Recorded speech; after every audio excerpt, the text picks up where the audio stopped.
Alright folks, so what I'm gonna do is I'm gonna show you how to make adobo fried rice. So first thing you gotta do is cook your adobo, which is what you have over here. I made some adobo, right? And that's the sauce, okay? So what you're gonna do is you're gonna add your rice. Clean your rice too, so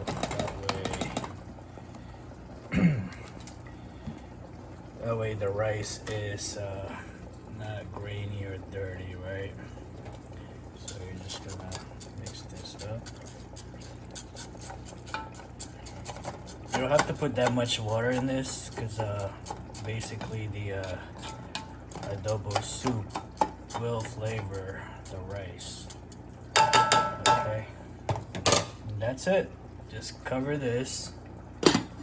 Okay, cover this, and I guess you can put your adobo toppings or adobo mixings in the end later on top of that rice.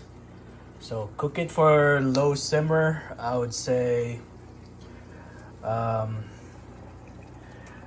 good 20 minutes, 15-20 minutes maybe. Depends on how much rice do you have.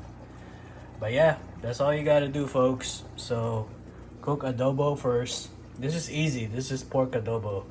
What you gotta have to do is you're gonna have to add pork. Well, it doesn't have to be pork. You can do whatever protein you want. It could be chicken instead of pork. And also I think some people use beef too, so beef adobo.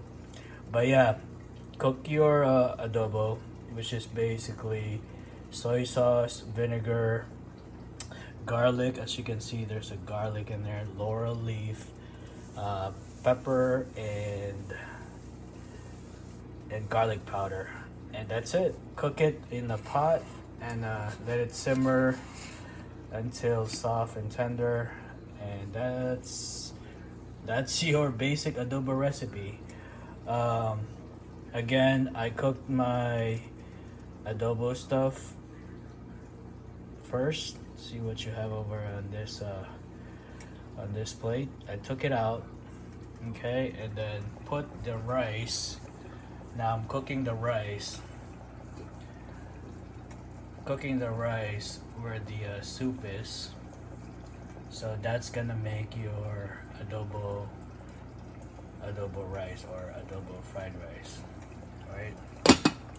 Now let's move over to this side. I'm also making dinuguan over here. So this is another dish, another Filipino dish. Okay, so this is pork stew in pig's blood. I know it sounds nasty.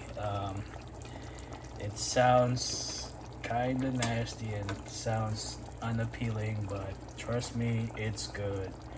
It's similar to what a blood sausage would be, but instead of having it in a casing, you know how you make the blood sausage? You grind it up and then you mix it with blood. But instead of doing all that, you're basically just making it as a stew form. You don't have to grind the pork. You're basically just gonna cook it until tender, and that's what I'm doing now. It's cooking, simmering. I'm gonna cook it simmer so it evaporates all the extra water.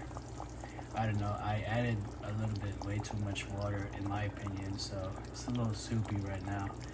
But I'm gonna cook it at the same time. It's gonna get a little bit more tender, and then you add once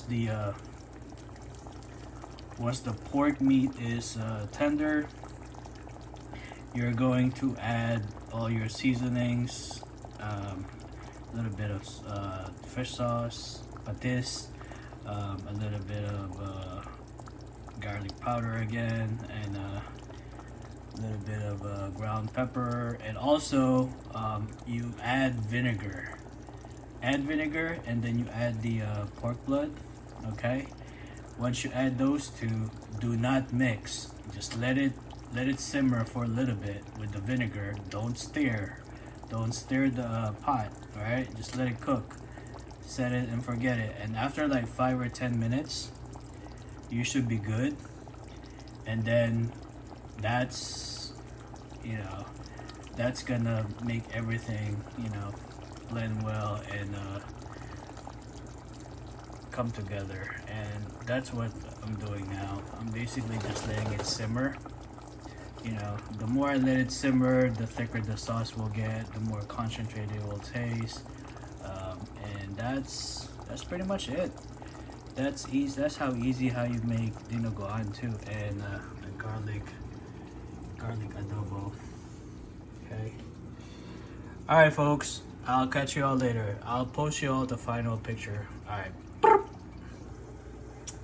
Alright folks, so after simmering for a few minutes, like I mentioned to you earlier, this is what it looks like.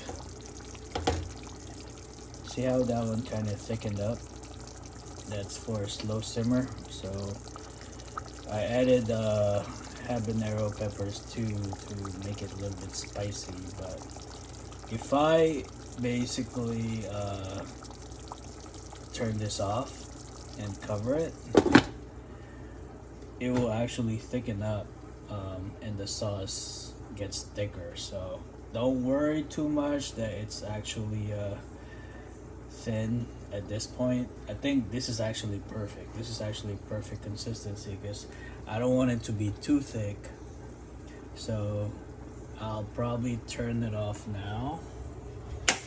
Okay, I turn it off now. The residual heat would cook it some more. Just keep the cover on, okay? And let's bend through the adobo fried rice that we're cooking. It's coming along well. All the water has already been absorbed. So at this point, excuse me, just make sure it's on low. It's gonna cook. It's going to do its thing and let it steam.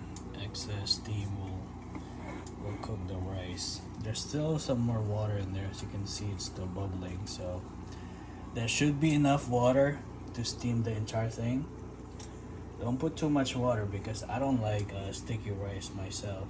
A lot of people like it. A lot of people like the extra soft rice, but I like my rice a little on the harder side, like separate grains and it's not sticking together. So that's good. The water content, as you can tell from the cover, there's still a lot of moisture there, so I'll let that one get absorbed by the rice and let it steam a little bit more, but that should be it. Alright folks, have a good day. Alright folks, so the rice is almost cooked and I'm gonna go ahead, I added the meat now. I'll put it on top to flavor it, so I'm gonna just put the cover on, cook it for a good another 5-10 minutes and we're all set. Looks pretty good folks. Hey. Alright folks, I've already closed the fire, so that's the final product, right?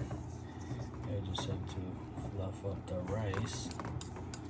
You can tell, looking pretty good folks. Fluff it up. There you go. Looks like a success. Fluff up the rice and I'll say it's a success. Look at that. Perfectly cooked rice. Let's give it a shot. Try this. Little bite.